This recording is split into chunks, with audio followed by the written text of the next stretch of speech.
আসসালামু আলাইকুম। এই ব্যানারটাকে আমরা যদি একটা বিলবোর্ডের মধ্যে মকআপ করতে চাই তাহলে সেটা কিভাবে করব?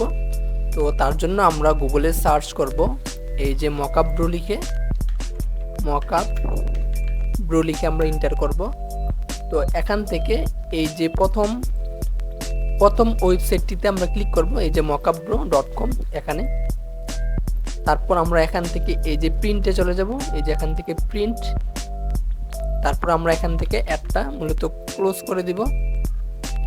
তারপর এখানে কিন্তু অনেকগুলো ক্যাটাগরির মকআপ আছে, যেমন এই যে ভিজিটিং কার্ডের মকআপ আছে, তারপরে এখানে আছে এই যে ব্যানারের, তারপরে এখানে আছে ডিভিডি রাইডারের মকআপ।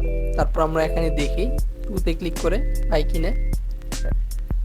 এই যে আমরা পেয়ে গেছি। তো আউটডোর বিলবোর্ড মকআপ, এই যে এটাতে ক্লিক করলাম। তো এখানেই মূলত আমরা আমাদের এই ইমেজটাকে মকআপ করব। এই যে ব্যানার যে ইমেজটা আমরা ডিজাইন করছি এটাকে মকআপ করব এখানে। তার জন্য আমরা এই যে আপলোড যে বাটনটা আছে এখানে ক্লিক করব। আপলোড থেকে আমরা চলে যাব ডেস্কটপে, যেহেতু আমাদের ছবিটা ডেস্কটপে আছে। তারপর আমরা এই ছবিটাকে সিলেক্ট করলাম, করার পরে এখান থেকে একটু ক্রপ করে নেব এই যে। তারপর আমরা এখান থেকে ক্রপ এন্ড কন্টিনিউ যে বাটনটা আছে এখানে ক্লিক করলাম। এই যে দেখুন আমাদের যে ব্যানারটা এটা কিন্তু এখানে মকআপ হয়ে গেছে। এই যে বিলবোর্ডটার মধ্যে এই